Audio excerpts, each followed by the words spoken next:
All right, and here we are. Are we good? We're good. We're all What's here. up? Not much, man. How you doing? Pretty good. How about you, Ron? Oh, well. And Don. Ron and Don. Ron and Don. Yeah. Yeah, we didn't plan that. No, James, why we aren't didn't you plan wearing an introduction glasses? either. We decided that we were gonna all have glasses and beards, and clearly you did not get the memo. Hey, you wrecked the Yeah. curve. I actually did the complete opposite a week ago. I actually just shaved. I shaved all of it off. So You shaved and got LASIK surgery just to go as far the opposite Yeah. direction. yeah. I can see that. I don't want to be one of you. So welcome to episode 16. This week we're talking about a very important topic. I know it's going to be a sensitive topic, but it is important that we do discuss it. And we have a special guest today, and he is actually my classmate from high school. Ron, do you want to introduce yourself? What's up, everybody? I am Ronald Young Jr., aka ohitsBigRon. I am a local storyteller and audio producer in the DC area, specifically Alexandria, Virginia. I have a production studios called ohitsBigRon Studios. I have a couple of podcasts, Time Well Spent and Leaving the Theater. And I am very vocal about issues regarding race. So those podcasts, where can they be found? You can find Time Well Spent and Leaving the Theater everywhere. You can find them on Spotify, Apple Podcasts, iTunes, Spreaker, Google Podcasts, Pocket Cast, Podbean. You're all over Very the nice. All over the place. Podcaster Us, wherever you can get a podcast. Even on That's cool. YouTube. They're on YouTube as well. That's the way to do nice. Yeah. it. So what kind of discussions do you guys have on your podcasts? So I have two. So one of them is more of a narrative podcast. So it's called Time Well Spent, and what it is, it's me telling a story from my life and then kind of teasing out the lessons that I've learned from it, and with interviewing people that were a part of the story as well. So it's pretty good. Tell stories about how in my senior year of high school I snuck to prom, and then I never told my parents until I was about 32. So I told them and listening their reaction of that. And then there was another story where, so those are the types of stories I tell the Time Well Spent. Leaving the Theater is a movie review podcast that I used to record as I was leaving the theater, but can't leave the theater now. So I basically review things that are streaming just live from my couch. Awesome. Yep. I watched a miniseries today, and it's called When They See Us. Mm-hmm. That was really good. If you haven't seen On it, Netflix. yep, on Netflix, go watch it. It's I have really, not. really good. I need to check that out. It's It's about by Ava DuVernay. It's about 4 wrongfully accused. 5. Oh, 5. I'm sorry, Yeah. 5. Yeah, the Central Park 5. That's Yeah. right. Oh, that's who it's about. Gotcha. That just Yeah. came. I just watched it too. Watched it. But yeah, the Central Park 5, and talks about how they were wrongfully accused and how they had to live out from I think it ranged from 6 years to 12 years. They had to live out a prison sentence for a crime they did not commit. And it's very interesting how they tell that story, and it's very eye-opening, and it's really shocking too how they tell that story. But yeah, I never watched. At the time, it felt like it was too real, so I was like, I don't think I can watch another one of these right now. But I've heard great things about it. right.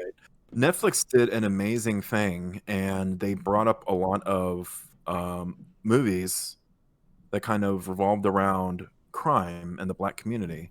And they bring up the collection for you when you first log in. And so there's tons of series and there's movies, and they load it up right for you. So they're definitely worth checking out. I just saw it today, and so I chose to watch When They See Us as the first one, and it was definitely worth watching. Really, really good. Well, make sure you watch. Don't just watch the crime ones. I think that collection.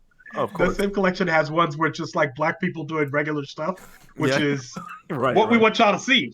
See us out there just doing regular stuff. Right.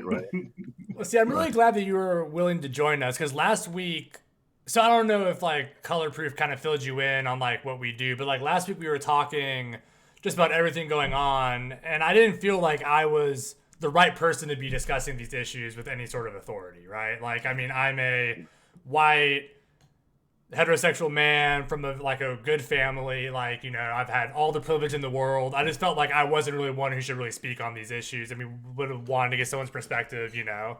So I'm really glad that you're here, honestly. Like, I feel like you could teach us a lot and really help us know what we can do, what we should know, all sorts of stuff. Yeah, neither of Yeah. us felt very comfortable talking about it. Even though I am a minority, it's not about Asians right now. You know what I mean? This is not Yeah.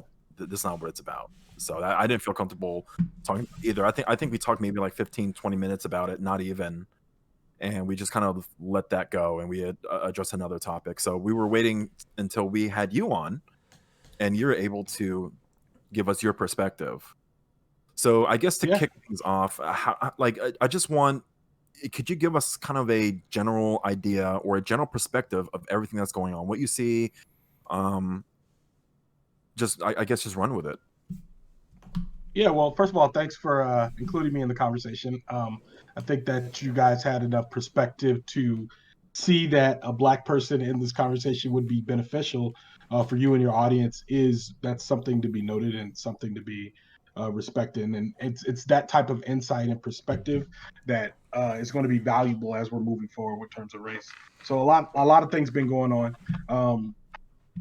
This started, I mean, this year, we're in the middle of this pandemic, and you don't expect, and this is nothing new, and I think a lot of Black folks know that, like, having several high profile shootings or high profile police involved shootings with Black folks is not something new for us. I think the only thing that's kind of new is the eyes on it and the voices speaking about it, because this is probably the most I've ever heard a lot of people talk about race, specifically Black folks, ever.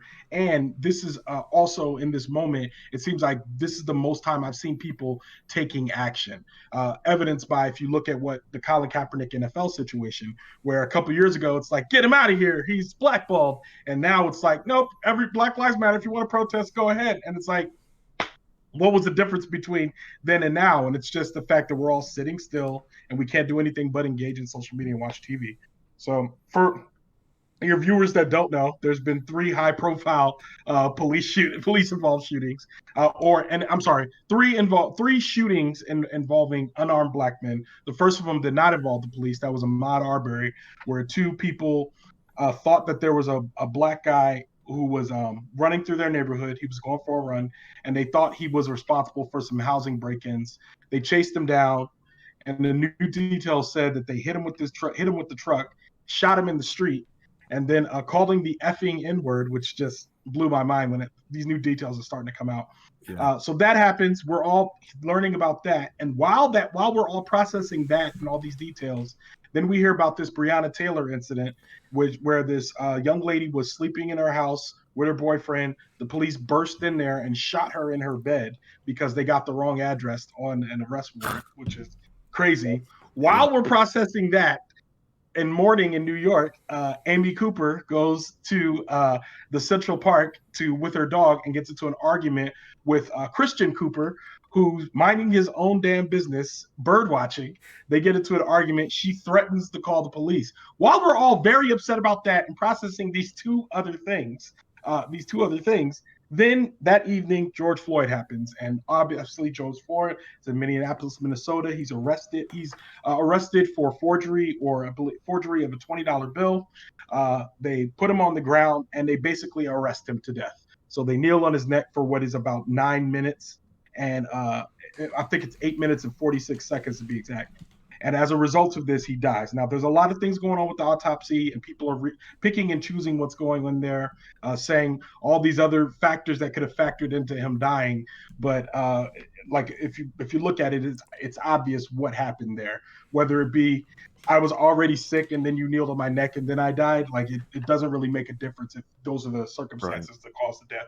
So as a result, we see all of these. This backlash and outrage from everybody who's out into the streets protesting, going crazy, all that. Then the conversation shifts. Don't worry, I'm coming in for a landing. I won't be talking forever. You're good, dude. No, man. Okay. So then all of this happens. Remind you, all this happens. We're in the middle of a pandemic. And after that happens, basically the protests start. And the protests start heavy. I mean, like, we are protesting. I think George Floyd happened on a Monday, I think I was protesting by that Saturday. But every day that week, it was protest all the time. and they were doing drive-by protests. They were walking protests. They started small. Then people just started feeling safe and feeling like they needed to get out there, so they got out there. Then the person who probably should not have checked into this fight checks in actually let's back up. So because protests start, as we know with protests, there's always 4 groups of people involved in a protest. You have the protesters, you have the rioters, you have the looters, and you have the looters, and you have the police. And we'll call looters opportunists. So the protesters are all out there for a noble reason, protesting this cause. Let's protest. Give us justice. The rioters are out there because typically they're anarchists. These are your libertarian folks, your anarchist folks, and it's not always libertarians. So don't pat yourself on the back if there's any libertarians watching. But it's basically anarchist folks, people who want to take advantage of being in the crowd and messing stuff up. That group and the opportunist group is much smaller, even combined, than the total protest group. But that is the group that gets the majority of the attention. That and any clashes between the police and the protesters. Mix all that together, it just looks like a crazy riot. Like, people are out, even though if you go out there yourself, it's largely peaceful. You're not seeing crazy stuff. But all the things that are coming back on the internet are all these. So who does nothing but watch the internet and the news? Our president, Donald John Trump. He sees all this go down. He sees all of this happening and immediately finds an opportunity to start becoming the law and order president again. Calls in the National Guard, gasses the people at the DC at Lafayette Park to go take a picture with a Bible that he's never held in his life. I'm surprised that burned his. Yes, who holds a Bible like that? It's crazy. So he does all that. Then as a result of that, and I still think we can't prove this to be true, but after that happens, then people really start going out into the streets. And I mean, he's called the National Guard into DC, but the protests have been bigger and bigger and bigger. And this past weekend, I looked out there and I was like, I didn't go out this past weekend because I'm like, there's still a pandemic and there's too many people out there. But I'm like, it's like a street fair out there right now. So that's and so what is it, Wednesday? So that's 2 weeks of protests. What I just described was basically 2 weeks. Now 2.5 weeks. We're in the 3rd week right now. So that's kind of where we are right now. There's still protests every night. They're still out there. They'll probably be out this weekend. Next weekend is Juneteenth, so they'll definitely be out there for Juneteenth. So, and all of this is going on. So the moment we're kind of in right now is there's a lot of white folks out there wondering. There's a lot of angry black folks, and there's a lot of justifiably angry black folks. But there's a lot of white folks, all that woke up in America maybe the weeks after George Floyd and said, one, I didn't know it was this bad, which adoy. And two, what can I do to help? And both of those are have been frustrating positions for black folks to address. So let me just stop there. You guys chime in if you have anything. And if you have questions. No, absolutely. I mean, I think I don't know how frustrating it would be, but I do think it's good, and I'm hoping tonight maybe we can get some answers as far as what your fellow white Americans can do to help. Because I've also heard, I'm about to go around the elbow to get to the thumb because I had a point I wanted to make, but online I've heard both sides of you need to shut up and listen, and why aren't you speaking out and helping and being an ally enough? So I feel like it'd be great to kind of get some sort of idea of what can we do to help. But I remember I mentioned this last week. I first realized how privileged I am and how different my interactions are with the police with this scenario that happened. I think this happened a year before, and I forgot the man's name, but the black man who was a legal concealed carry permit who got shot and killed by the police. He was legally allowed. Orlando Castillo. Thank you. So it was either a year before. That was a hard one. It is, because I actually have a concealed carry permit, and I remember it was half a year before. I got pulled over by the cops, and I told him I have a gun. He's like, "Oh, it's fine. I want to show you your tires is flat. Come out here." And I got out of my car. He turned his back to me, bent over to show me my flat tire, and he's like, "Now look here, son. You got a flat tire right here," knowing I had a gun on me. And then a few months later when that happened, it just clicked me. I was like, "Damn!" That's when my light bulb in my head went off, and I was like, "Holy shit!" I experienced the police very differently. Very differently. The fact that he would trust me with a gun, turn his back to me, bend over. It was just That's a very sophisticated position that you already have. To be able to make that connection is, and people have been saying that for a while. And this book I'm reading, So You Want to Talk About Race, talks about that a lot. It basically lists out hey, police brutality is a problem. We all have to agree that it's a problem. It's a problem for everyone. Doesn't matter your race. But disproportionately, it is more of a problem if you are Black. So, and I think that's what we're saying, because in that same instance, you could have been there. The one instance I always think about is that young man in Las Vegas, and I always forget his name, but he was a white guy and he was in a hotel room. He comes out and he's trying to follow, and he's scared. He's scared out of his mind because they got guns on him. And they tell him, he's a white guy. He comes out, they got his guns on him. He's there on the ground. They start giving him instructions. Put your hands behind your back, put him down, crawl to me, get on your elbows, all that. He gets confused, reaches down to pull his pants up because they're falling. He's begging, please don't shoot me, and they kill him. And I remember even in that moment, I'm like, now that's bad. And the Black Lives Matter movement, everybody came out and was like, this is terrible. Oh my God, this is terrible. But again, disproportionately, Black people. So that you know that already is just, that's a very sophisticated thought to have. Right. That's a lot to take in. That's a lot to take in. So well, first, I mean, it is what it. I guess to back up, Juneteenth, for those of us who don't know, Juneteenth. What's the significance? What is Juneteenth? Yeah. So Juneteenth is, and there's been a push on it the last few years. Juneteenth is the day that the last slaves were emancipated in the United States. And it's only the Juneteenth because, if I'm not mistaken, I need to look this up because I'm going to be saying it a lot the next week.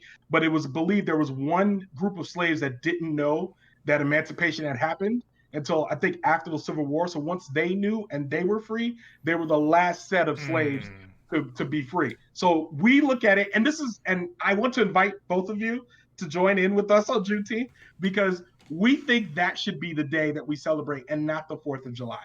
Because the 4th of July is good for the country, and everyone's like, freedom, that's right, America, yeah. And I'm like, that's fine.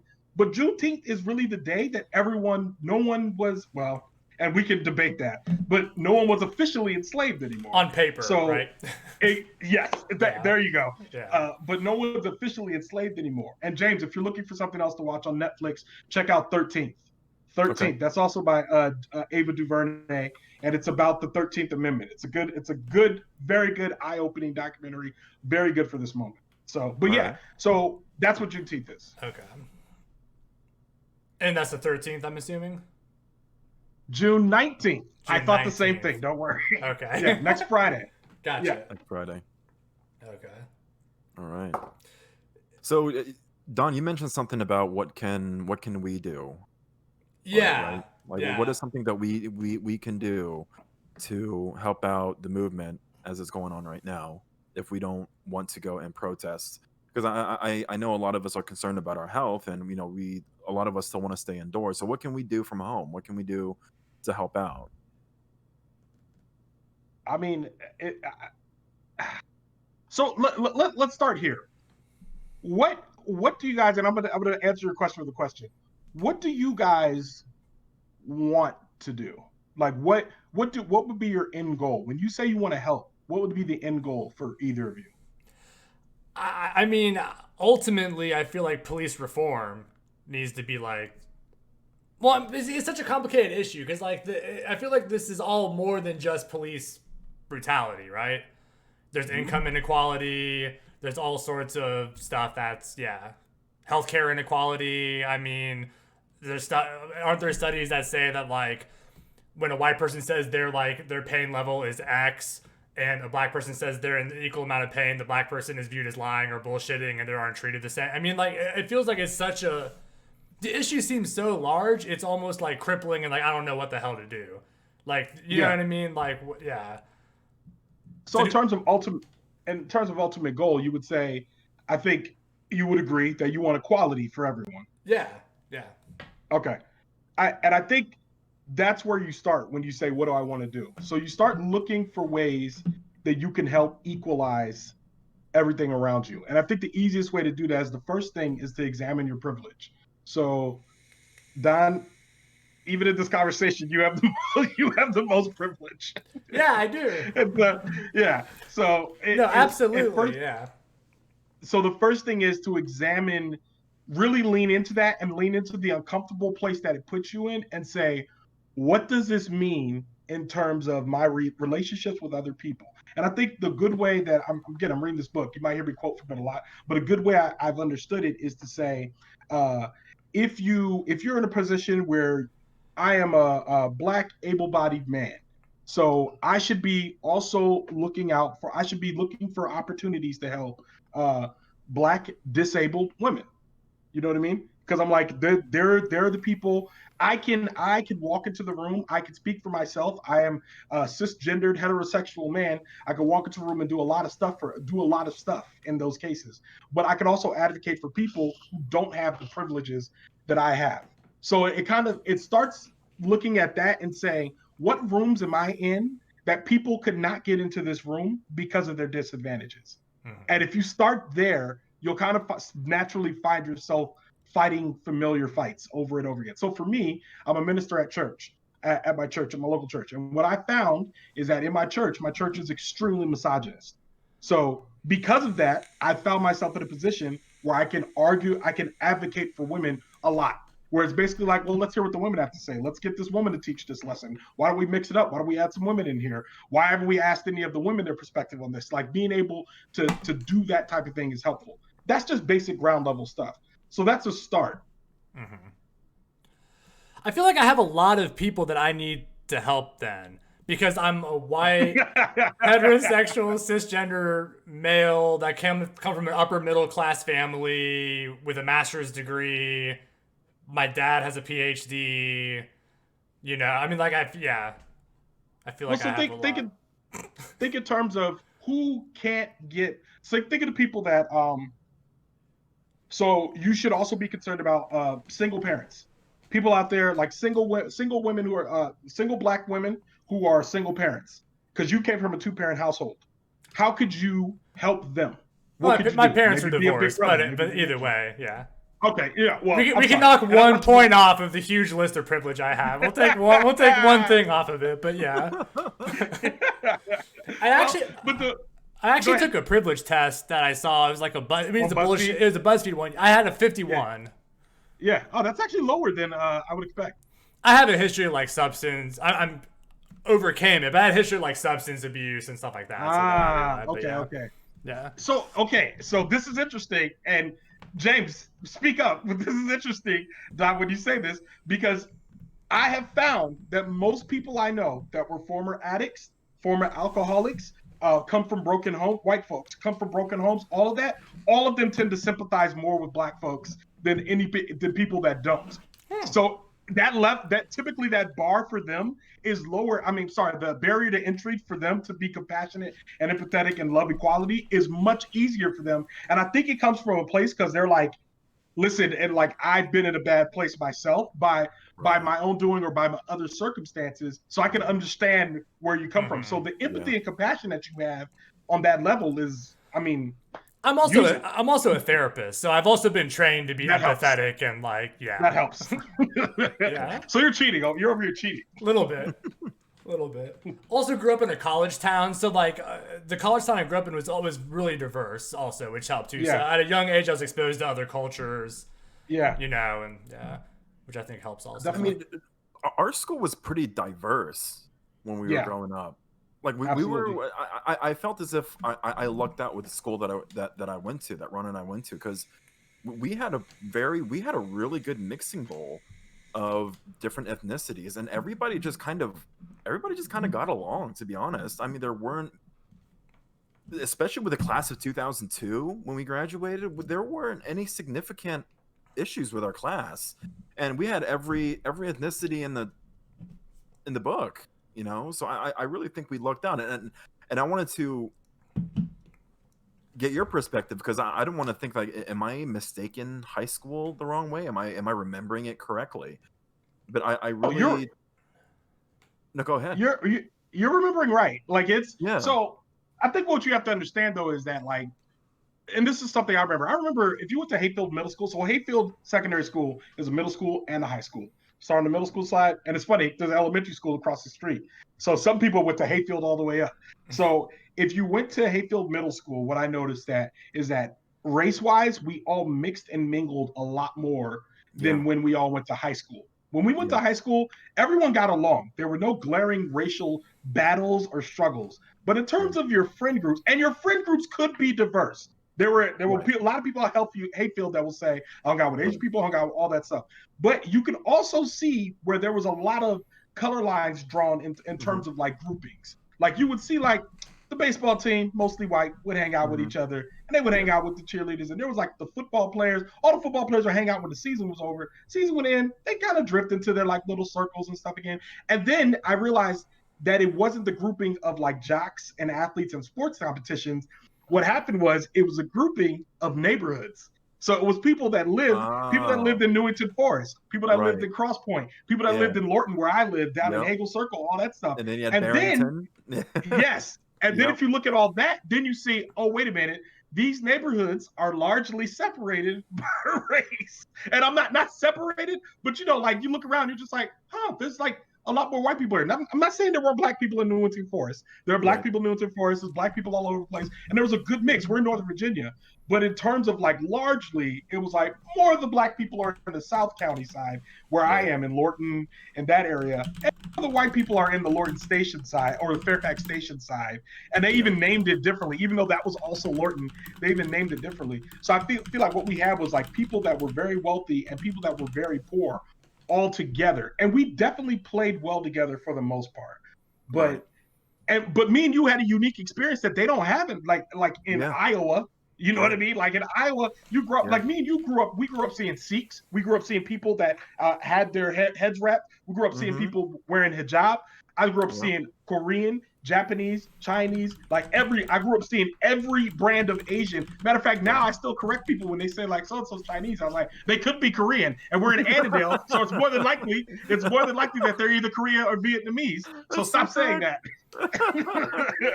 So, but being able to make that distinction is because I grew up here. You know what I mean? So that's an advantage that we have. But I mean, James, I don't know if you've lately seen some of our friends on Facebook that we went to high school with. There's a part of Lorton that goes further south than where I lived, back there in the woods, and a lot of those people back there are like Trump supporting, gun toting, card carrying racists. See, that's where I live. So like where I live, we're technically still in Northern Virginia, but I mean it's like once you get past Gainesville, you'll start seeing the Trump pen signs and all that sort of stuff. Yeah. So I mean, no, go ahead. I'm sorry. No. I would have just kept rambling. Go ahead. Oh. So my goal out of all of this is to educate everybody on cultural differences. Because I see that a lot. There are certain cultures that do things a specific way that other cultures don't understand. And we're not going to understand them. It's because that's just how, where each of us come from. We have thousands of years worth of culture. And what that manifests into, it's not going to necessarily make sense to others, right? So I think this issue stretches way beyond just what I can do as an individual, but I think we need to reform our educational system as well. I know during history we went through different, we would go through different countries and we learn about the history. I want everybody to learn about what's going on now. Like where that culture has led up to, and what that culture stands for, and what that culture means. And I just see so many of these things where it's just like, well, they're allowed to say this and they do this. Well, they eat this. This is like that's something you don't understand. There's a reason behind all of it, So I want everyone, I want society to understand where our cultural differences lie. Because growing up Asian American, I had no identity, right? And I think we talked a little bit about this last week. I didn't have anywhere to fit in. I didn't know who to hang out with. But what I gravitated towards was hip hop. Because Wu-Tang Clan was the first hip hop group I've ever listened to, because that was the only culture that would fuck with us. Yeah. There was no other hip hop group out there that would put, old school Shaolin monk kung fu flick audio clips into their music. So it's like when I heard that, I'm like, oh my God, there's a place for me here. So I gravitated towards hip hop a lot. And majority of my middle school, high school, all I did was listen to hip hop and learn about that culture. Well, not so much learn about the culture, but learn about the music. Yeah. I the idea of the true.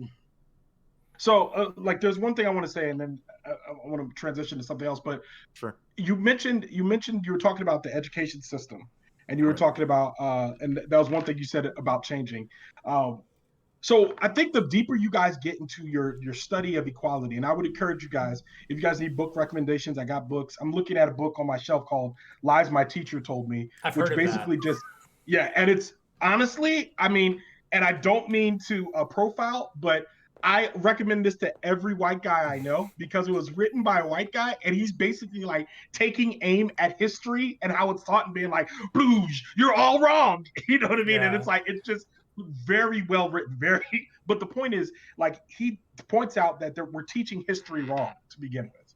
So, and that's one of the things that we the cost of the broken system that we have in the education system, which is that we're teaching history wrong. We're just teaching it like, how many of us, even in this conversation, me included, thought that after the civil rights ended, we were good. I know I did. And so I walked away from that. I was like, oh, yeah, we're good. Civil rights ended. Everybody's equal. We got some things to work out, but we'll be all right. And it wasn't until I realized later that there was a lot of things that have been undone and reversed since civil rights. And because of that, it allows us to perpetuate a racist society. But again, when you go back to the education system, if the education system is broken, disproportionately, who does that affect? Everybody at the bottom, all the minorities, black folks, immigrants, everybody that doesn't have the advantages coming in. So when you talk about systems, you got to understand that what we're looking at is structural systemic changes that need to happen in order for everybody to be equal. Now, when we talk about culture, I think what we need to understand about culture is that there is an American culture that is inherently a cobbling together of a bunch of things that white folks liked from other cultures. Right. Oh, yeah. Like, even if you go to things like, if you go, like, my favorite one to use is Southern food. Southern food is African and Native American. Mm-hmm. That's what it is. And like, a lot of people, though, they're like, oh, Southern cuisine, yeah, everybody's soulful. I'm like, yeah, no, that's from slaves and natives. That's the two things that's from. If you go down there, you can probably trace every lick of food they had down there to some slavery, somebody who was a slave or somebody who was native. But now we just call it Southern food. You know what I mean? Even if you look at something like hip hop, everybody loves hip hop. You know what I mean? Right. But, or think about twerking, all of that, things that just like are picked up. And this is the only time I talk about cultural appropriation, because we want to take the culture, we want to respect the culture, and we want to like have it and use it and understand it and know its origin, all that stuff. But what we don't want to do is just say, I like this is mine now, and this is like, this is, and you know what, now we're just gonna call it Southern food. We're not gonna recognize like where fried bread comes from, or why we deep fried chicken. We're not gonna recognize any of that. We're just gonna like just talk about Popeyes and enjoy our fried chicken. You know what I mean? And it then doesn't have any root. Well, even So, in chat, Denphasia makes it a good, and we talked about this last week too. I mean, even rock and roll, where the origins of rock and roll, where the hell did that come from? yes.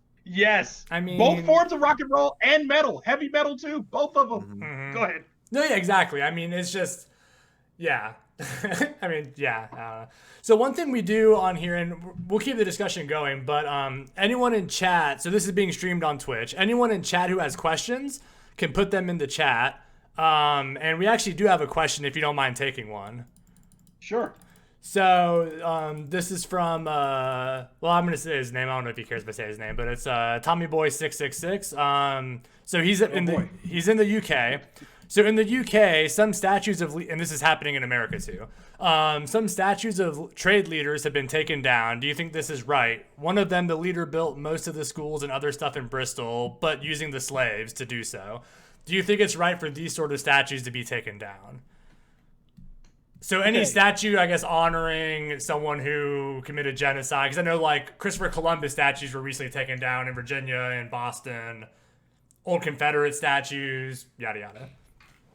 So the problem is, and I think when I learned this is when I realized that not only should we be taking these statues down, but we should be burning the spots where the statues were to a crisp, sweeping it up and pretending it never happened. And the reason why I say this is because everyone assumes that a statue of Christopher Columbus, that a statue of Robert E. Lee, all of that stuff went up after the Civil War. Like Civil War ended, we put up this statue, and it's been here for years. Like I'm saying, it's been here for years. Or like Christopher Columbus, same thing. Been here for years. Oh my God, put it up. Those statues are all new. And when I say new, I mean like they were made in like the 1960s, 1970s. And think about what was going on during those times. And I'll actually send y'all an article that actually discusses how, with the rise of civil rights and the rise of like the Southern strategy in the South, how the rise of monument building went up. It just skyrocketed. And that was when the use of the Confederate flag started skyrocketing. It wasn't something that happened like it was like, oh, in the 1900s, we're waving the Confederate flag, having a good time. It's in all of a sudden during this very racist time in America that all of these symbols start showing back up. And if you sit there and you look at a statue of Robert E. Lee, I look at it and I say, why in these free United States am I looking at a statue of murderer and traitor Robert E. Lee? Like, why am I looking at that right now? And I'm not saying commemoration doesn't allow, but it shouldn't be on my run in Monument Avenue in Richmond. Maybe it should be in a museum. So is he asking me, do I support us taking them down or do I support them being taken down at all? Because the answer is yes to both. Okay. And I guess, and it may be harder to speak to the specific UK statues in the UK, but I imagine it could be, I mean, Tommy, I would look it up and see. It could be, I can corroborate, what he just said as far as the statues in the South. Yeah, they were put up during, yeah. I think on top of that too, what you have to remember is that like, if we don't want to keep making like people always get mad when they're like, yo, take this name off the building. That dude owned slaves. And they're like, yeah, but he was kind of cool though. And it was like, but he owned slaves. Like, I just feel like at some point we have to draw a line in the sand and say, right, is owning slaves okay or not? If it's not, then we shouldn't be. Then I mean, we're canceling people on Twitter for saying dumb stuff in the early 2000s. So you're telling me we can't cancel dead people for owning slaves? I'm like, come on, man. There's plenty of people who did own slaves that are perfectly nice that you could put on a $10 bill. So what would you have happen to Monticello? Just curious. I mean, and see, that's the thing. I feel like places like Monticello, Mount Vernon, you can leave that there. It is already there, and it is already a monument. I'm saying, like, when you go to a college, when you go to like UVA, and there's all this Thomas Jefferson stuff everywhere. Yeah. And it's like, you literally built a new building and named it after Thomas Jefferson. You didn't have to do that. There are plenty of people. Mike Smith, who lives down on whatever lane, helped build our first Hadron Collider. Why don't we name it after Mike Smith? That'd be a much better name than this guy who y'all think is great, but it turns out isn't that great. You know what I mean? Yeah. And maybe Mike Smith snores and every now and then he gets worked up and he drinks too much. But you know what he didn't do? Own slaves. Yeah. So someone in chat, dude, I know I just met you. I'm not sure how to say your name. I'm just going to butcher it here. Tequileb? Yeah, I was wondering if maybe taking these statues and putting them in a museum to show the atrocities, kind of like how we have like Holocaust museums, things like that. So instead of just destroying it, taking it and putting it in a museum and show like the vilifying the acts that occurred. Yeah, I mean, and not only that, like I think that it's a straw man argument because everyone's like, well, if you take it down, we'll forget. I'm like, you're not going to forget because we took down a statue. There's a lot of us who are never going to forget Robert E. Lee, and if it was the statue making you remember, then you have probably a bigger problem than just the statue being up. Yeah, but yeah, I mean, put it in a museum and let's talk about it where it belongs as a part of our history. Yeah, right. I agree with that. Yeah.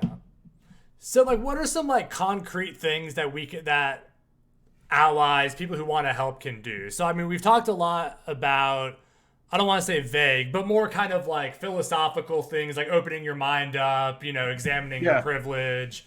What are some, like, concrete things if someone wants to actually take action? Or is the precursor to being able to even take action to start examining yourself, having more introspection, where you place in society, that sort of thing? Yeah, that's where I would start. I would start there and say, like, you start at examining your privilege. From that comes the concrete things. Like, there's many of a cause that you can donate to. There's probably a person that you can help. And I'll give you an example. There's the assumption, like, let's say you're at work and there's an assumption that Black women have attitudes, and they don't. It's not something that is inherent to Black women to have attitudes.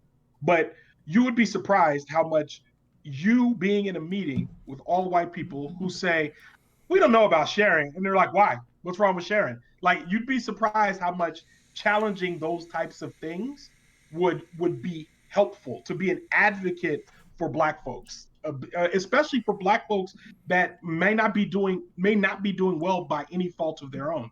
I worked at a job once where they said, hey, I was like, there's no, on this particular job, and this project had been around for maybe 20, 25 years, and there have been no Black managers ever promoted on this account. They have been transferred in from other accounts, but they had never been promoted on this account. I wanted to be the first one.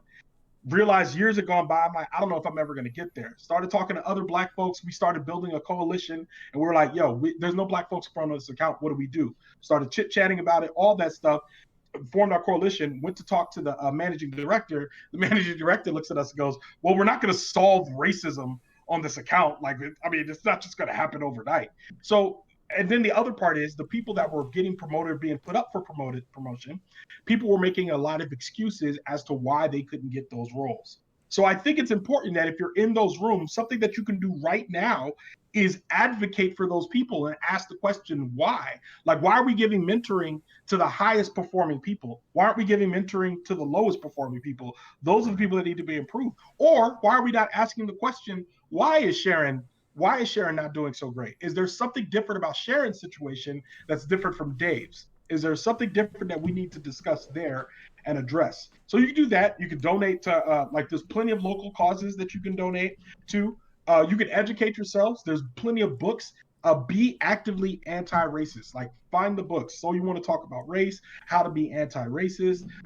There's White Fragility, White Rage. There's a bunch of books that'll really challenge you, really, really challenge you, but they will help push you forward and to be actively anti-racist. So I would say examine your privilege. Find an anti-racist book to read now. Find it and read it, and examine your privilege some more, and then find ways in your life that you could take action. Like, there's got to be a situation in your life where you can take action. And here's the thing: if you don't know any Black people, if you don't have any Black people in your life, ask yourself why. Like, is it because I live here? Is it because I'm not branching out? I'm not making friends? Like, am I not making friends at all? Or all my friends I'm making purposely white? Is there a Black guy who I could have been friends with, but I was like, I don't know that guy. He seems sketch. You know what I mean? Like, what are the reasons why I don't have Black people in my life? So I think it's kind of both, Don. Like, it's both, like, it's philosophical and there's active steps, but the philosophical steps will lead you to the active steps. But I think one rule of thumb you could say is don't look to Black people for all the answers. And when I say that, there's a lot of people that are just using Black folks like Google. Like, I had a guy the other day who asked me what an HBCU was, and it's a historically Black college or university, but that was something he could have Googled. He didn't need to ask me that. Like, you could have easily typed those words into Google as fast as it took you to ask me. But a lot of us are very exhausted in this moment. So it's like, it's taking a lot of emotional labor to have, and I'm not targeting y'all or singing y'all out, but it's a lot of emotional labor to even have these types of conversations because it takes a lot out of a person. So just bear that in mind as you're moving forward. So. Well, I figured you weren't addressing us in that comment because you would not have agreed to be on this if, I would have said I'm tired. Like, I'm exactly, tired. and we would have said understood. Thank you for your consideration.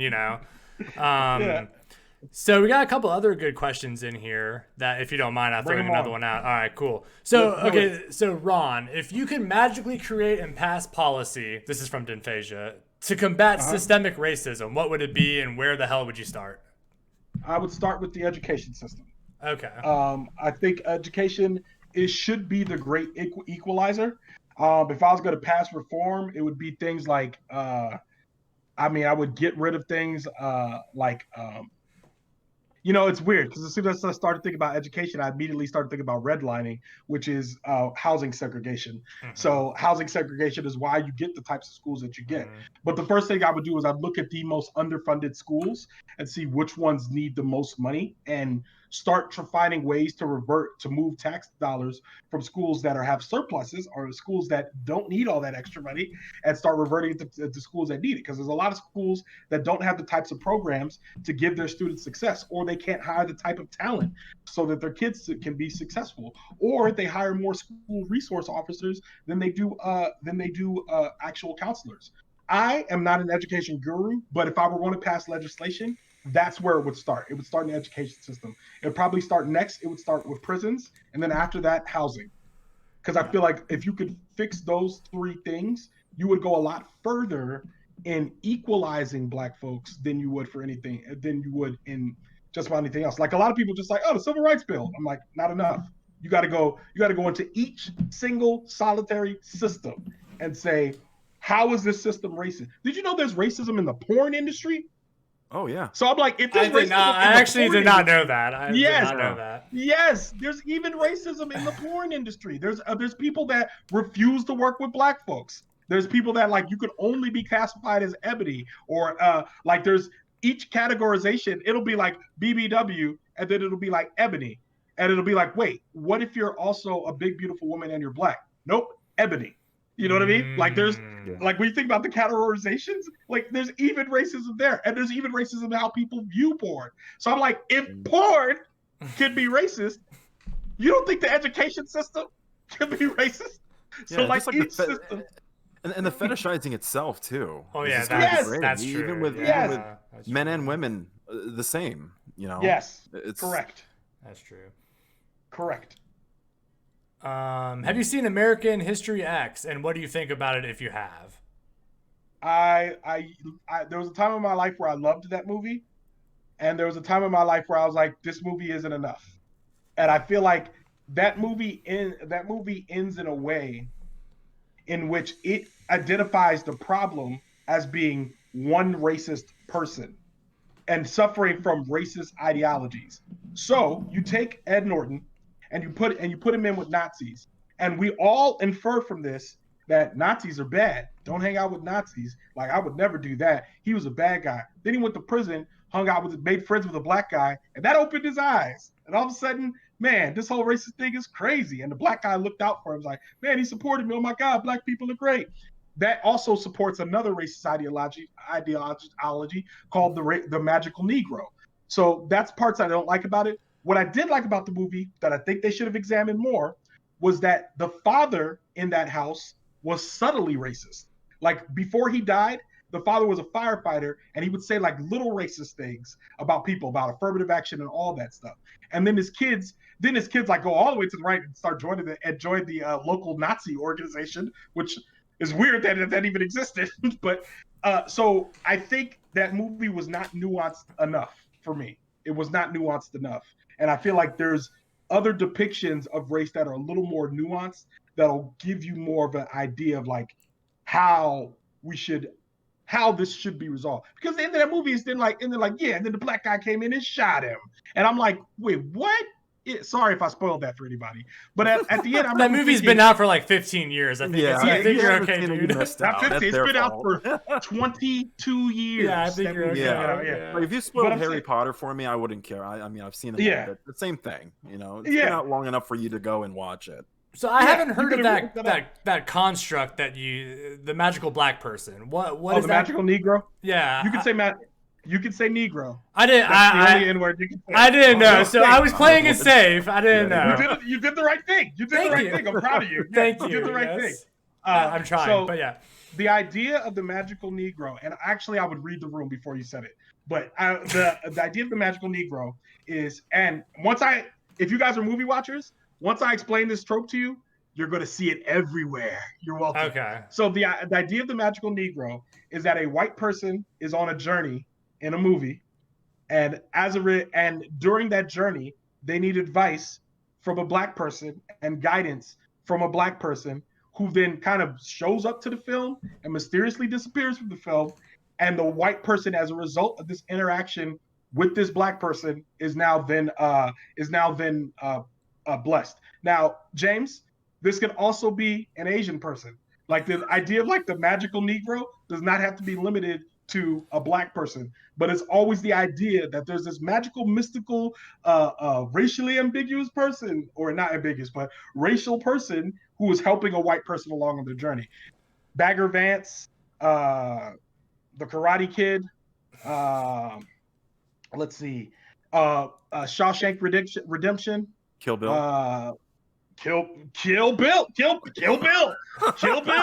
Like where does Pai Mei go after he trades old girl? You know what I mean? Like, but there's more of them where you look, and Bagger Vance is probably the most egregious, but you can see a lot of examples that are like Bagger Vance, where it's like there's basically anything with Morgan Freeman in it. You're gonna be close. Yeah. Nearly every time. March of the Penguins? March of the Penguins? Those little white penguins without the voice of Morgan Freeman? Do you think they would have got to where they were going? I kid. But okay, yeah, okay. I hadn't heard of that before, so I just wanted some clarification on that. Okay. No, I got you. Huh. And that is harmful because, just to clarify, that's harmful because... So it's the idea that it's like, so it's this thing that kind of sucks the agency out of black folks and puts them, because what it considers, like, first of all, let's just consider how we look at black people. We look at black women and black men as like strong, black women are like strong black women, independent. She don't need no man. And black men are like strong, strapping lads. It's smooth, suave, debonair. They always got the answers, all of that. And it like kind of makes caricatures of black folks instead of real thinking, emotional humans who go through everyday problems just like everybody else. So when you go to the magical Negro, it's the idea that white people are only going to black people when they need something and to take something from them and to move on. And that's all that they're good for. Another form of exploitation. Exactly. It starts with slavery, where we're taking your labor and getting rich off of it. But in this case, we're like taking your knowledge, taking your culture. What else can we take from you in order to continue on our path? Okay. Yeah. That makes sense now. Yeah. Gotcha. Yeah. Huh. So it's like, I don't know, like nobody, and the idea of like a magical person or a wise person that you glean from, we all have that in our lives. But it's like, come on, man, like everyone doesn't live their life out there like looking for a magical black person to advise them on their journey. What college should I go to? All of a sudden, Will Smith comes out and is like, hey, let me tell you something, kid. Like, yeah, no, okay, gotcha. I learned so much just from this episode today. We learned so much, and there's so many subtle things that it just kind of gives you the perception like we have so much more to work on. We have such a long road ahead of us. I mean, we sound a little fucked if I'm being honest with you. Like, So you are, and like. This is not just me. I mean, we, like, as a country, it sounds like we're fucked. Oh no, it's universal. I get it, and I feel like we are. And the conversation I've been having the last few days is about black pessimism and white optimism in this moment. Because in this moment, what people have to understand is like black people have been through this cycle before. We've been through the cycle of having the fervor and everyone being like, "That's wrong. It's outrage. Oh my God!" And as a result of that, we got the Civil Rights Act. But since then, things slipped back into chaos. Like they've gutted the Voting Rights Act. There's a lot of things about the Civil Rights Act that are being challenged. There's a lot of things that were never addressed, and black people still continue to trend behind everyone else. So when we talk about moving forward, and when I say white optimism, I'm saying like right now in this moment, there's a lot of starry-eyed white folks who have joined the fight, and they're all like, "No, we got this. I have hope. You got to have courage." And it's like, you're white. When you leave this protest, you're still going to be white. So, like, you can't talk to me about hope when you're like, I still got to go to my situation and you still got to go to yours. So with that being in mind, moving forward, I don't want anyone to take the mentality that this is impossible. But you should leave with the mentality that this is going to be very, very hard and very involved work that everyone has to be involved in. Everyone. Or, if not everyone, a super majority. It also sounds like from tonight, what I've gathered most is that there's macro and micro things that we can do to help. Yes. From the like national stage of voting, donating to big charities, yada yada, even all the way down to your everyday interactions and standing up for people that are enfranchised. Yes. And Yes. Correct. Yeah. Yes. A lot to chew on.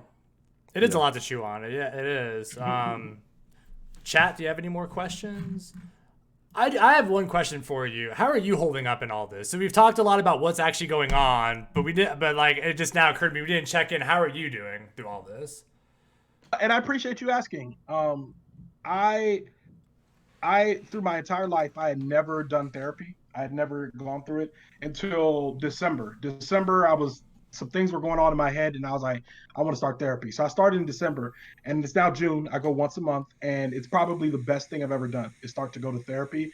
And I think everyone assumes that therapy is about like broken people and only mental illness, where it's really about like helping you process all of the thoughts that you're having, all of the feelings that you're having. It's someone that's there, and their job is to help you process. So that feels good. So when you talk about how I feel, I say I'm exhausted. I'm very tired. I'm tired from the pandemic. I feel like we're all in a state of grief over the pandemic. We're all in a state of grief over these police shootings. We're all in a state of grief over our president, and even people that support him. Like even people that support him, they don't like where we are right now. Like and when I say that, they'll say it's because of us, but what they don't realize, it's because of the state that we're all in that they don't like it right now. It has nothing to do with a specific person that's there or not there. It's just like, bro, you think that he's fixing the problems and he's exacerbating them for you, and you can feel it. We can all feel it, but you just keep saying MAGA, and we're saying different things. So the way I feel right now is all of this is out there, and every day I kind of have to just wake up and restart. Like I mentioned, I'm a minister, so I pray a lot. I'm not afraid to hold back on social media. I have friends that check in with me. I make sure I have those conversations. I like it. It's all about being able to kind of continuously check in with myself and say how I'm feeling today. Like last week, it was funny. I was supposed to do that game night and I canceled on this. I was like, I can't. I turned you down, James. I was like, I can't do this. So I'm doing that game night. I signed into that game night for about 5 minutes and I was like, I don't want to do this either. And I went on my couch and I just like zoned out and watched TV because I was like, I can't deal with this. This is hard. Like this Bama called in the National Guard into DC. I can't. Like what world are we living in right now? So, I mean, I know we say it so much that it almost means nothing, but lots of self-care, lots of doing exactly what I want to do when I want to do it. I took up piano in January, so a lot of tickling the ivories. Like just it's been like little things. So yeah. So it's been like a little thing. It's been like little things I've been fixing. So, but to answer your question, I'm fine. I'll be okay. I don't know how many more shootings it would be before. Like when I say it's okay, I want you to know it's relatively okay. But I don't think I could. You're not in like crisis mode, but like you're worried if this shit keeps going on, it could push you. Yes, correct. Yes. Yeah. So like did this you is Minneapolis? No, what happened? So in Minneapolis, they're thinking about abolishing the police force. Yes, and that is okay. So the idea of defunding the police, which I think we should definitely at least touch on, is not always about abolishing police forces. We'll talk about that in a second, but it's not about abolishing police forces. It's about taking the money that we're overpaying police with and putting it in areas that can fix the problems that police are dealing with. So counselors, therapy, fixing education, all that stuff. But Minneapolis is saying, let's get rid of them altogether, in which I'm like, that is a bold step, and I don't know what that looks like, so I can't just say, yeah, go for it, let's do it. I got to know what it looks like post-police. You got to tell me, because I'm like, that right now, this just feels very... Like what do we replace them with? Because I know they wanted to reinvest into like a more public safety program. Yeah. And I might have worded that incorrectly, but no, I think I heard that too. Right, public safety, right? And I don't know what that looks like either. I mean, does there need to be some kind of entity out there that keeps everybody in check? I believe so. It sounds like a libertarian's wet dream, to be honest with you. Is what it sounds like. Yeah, but we'll see. But the idea that they always say, if you listen to the people talk, what they always say is they're like, if we put, because think about it, there's community. Think about it right now, a gated community in Cross Point, or like let's think about the richest area in this area. The gated community there, they don't need the cops. What do they call the cops for? Right. They don't need the cops. Why? Because all their problems are solved. There's no super poverty. There's no people stealing, any of that stuff. You probably call the cops for dumb reasons when you're mega rich in those areas. But down here, the cops are all like pushing us apart and like, oh, you guys are selling drugs. All this crime is all that's happening. So they're saying if you address these problems, maybe you can make even the most maybe the most lower income neighborhood safer for everyone, and then crime would drop, and the police can do stuff like go after actual criminals instead of just like policy infractions and signing up for Comstat and all that stuff. And if you don't know what Comstat is, watch The Wire. Watch The Wire, all 5 seasons, fantastic. Watch the matter of fact, watch The Wire just in general because it's a great show. But this gives you a good example of like the systems that we're talking about, what we're struggling against. But yeah, like if we fix those issues, then maybe we won't need the police to do everything for everyone. Right. Yeah, I agree. Yeah. Yeah, and I mean, definitely the idea of giving them less money, I feel like makes sense. I mean, so like I'm not like an extreme libertarian, but I'm pretty far, libertarian. The amount of money that these departments get and the shit they have, they don't need damn tanks. Like a police department does not need armored vehicles and tanks. No. Like it's so like, yeah, I mean, clearly how many social workers for a year's salary do you think a tank would pay for? I know how much social workers make. I don't know how much a tank costs, but I imagine it's at least like what I'm gonna pull out my ass, $500,000 for a tank, probably more. Social workers make 30 grand for like a tank. Yeah, probably much more than that. Some police departments have like actual, not like M1 Abrams, but they have like armored transport vehicles, which I'm sure cost hundreds of thousands of dollars. And I know social workers, depending where you live, make between 25 and 50,000. So that could give a city 10 more social workers. Yeah, I definitely think our funds could be allocated elsewhere. I have to use the bathroom so bad. Can I step away and come right back? Yeah. It'll be 2 seconds. No, you can take 10 seconds if you need, man. I mean, you don't gotta take 2 seconds.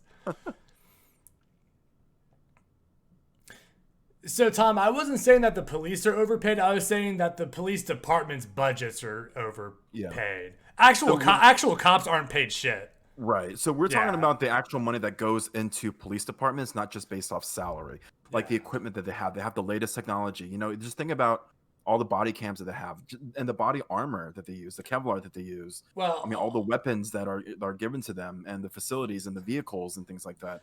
It's a lot of money that's being poured into our police department, and even I believe our military too. Our country spends like 90% of our budget on military. Yeah, but the other thing, hemorrhage money into our military. The other thing to know, Tom, also is that our police and your police are very different. So, like our police in America, we have armored like transport vehicles that are Army surplus. That so when the Army gets a new armored transport vehicle, they sell the old one to our police departments. So we have cops that look like soldiers in full, like head to toe, like plate carrier, combat helmet. Yeah. So like our cops are very different than your cops. Yeah. And that started, it was before Trump. I mean, I feel like Obama did some of that. I feel like George W. Bush did some of that. Like that trend has been going on for like 20 years or so. Yeah, so like the funding, like a lot of that stuff, and it's funny because Obama reversed some of that stuff after Ferguson, because remember, Ferguson happened on Obama's watch, and the militarized police were brought up then, and a lot of libertarians were the ones bringing that to the front, like, do you need this in the police force? I was like, wow, I didn't even notice that, but it was a lot of the freedom fighters in Ferguson, as well as libertarians, who were like, why are police wearing a helmet and a tank, like, calling the National Guard, but why do the police have this? And so, but moving on, like a lot of those things that were like reversing and defunding the police in those ways were then reversed back by Trump. Oh, yeah. So it's like, what do you need? I don't know. I think we really just need to start asking the question, what are the police for? I would recommend to everybody to listen to an episode of an NPR podcast called Throughline, THROUGHLINE, Throughline. And it's about the police. It's about the history of the police and where they started. And I didn't even know that the origins of police go back as far as the slave patrols. And when you understand it like that, it makes you say, wait, what do we need police for? Like I listened to the whole story, and it goes back to even when you get to Prohibition times, how they were policing by race as well. And then you had like Irish police policing Irish people, Italian police policing Italian people. And then when the amalgamation of white actually comes, and then all these people are just considered white, it says, well, who are these police actually policing?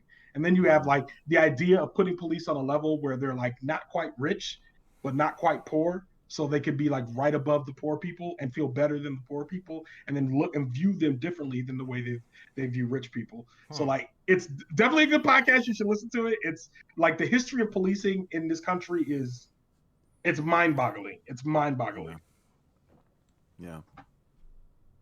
Did anybody else have any more questions?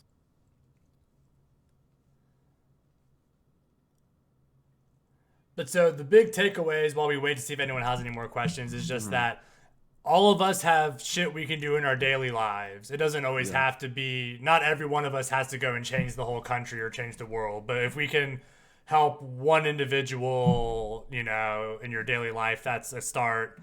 And introspection, looking into yourself, where you fit, what you have, what others don't have. And then learning about it too. Yes. That's important too. Education. Yes. Yeah. Yes. So Ron, I know you have podcasts, so like, and the podcast can be found everywhere, and they are. What are they? One more time. Oh, okay. and then your socials also. Like, I'm assuming you're on Twitter. Yada yada. Yeah. So you can find my podcast anywhere you can find. They're called Time Well Spent and Leaving the Theater, 2 separate ones. And you can find me on Instagram and Twitter with the same handle that is here, which is ohitsBigRon. That's at ohitsBigRon.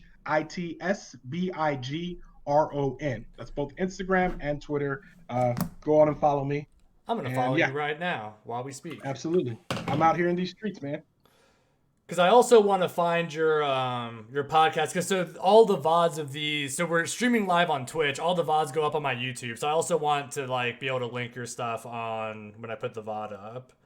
Oh, awesome! Yeah, if you go to the easiest way to link it from is from Spreaker. But whatever you use for podcasts, you should be able to find a link and I'll DM you and you can send me all your links and I'll put them up there. Perfecto. Yeah. I linked your Twitter and in chat. Thanks, guys. I really appreciate it. Yeah. What do you guys talking about next week? So next week, I'm going to be having. No, we actually do have. We have a guest. We have another guest next week. It's a colleague of mine. The topic we have been. It's either going to be talking about psychosis or eating disorders in youth. Not sure which topic though.